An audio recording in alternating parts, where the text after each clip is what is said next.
انس بن مالک سے روایت ہے، فرمایا کہ ہم نبی پاک صلی اللہ علیہ وآلہ وسلم کے ساتھ ایک سفر میں تھے تو ہم میں کچھ روزے دار تھے اور کچھ روزہ چھوڑے ہوئے تھے۔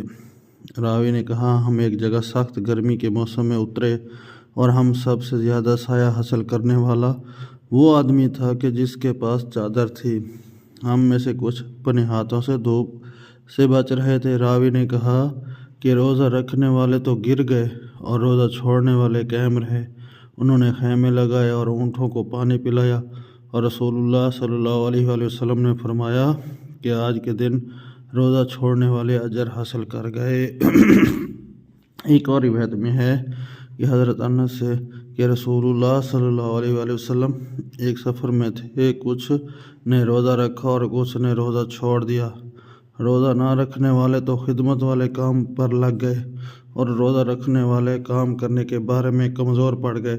راوی نے کہا، آپ صلی اللہ علیہ وآلہ وسلم نے ان کے بارے میں فرمایا کہ روزہ افطار کرنے والے اجر پا گئے۔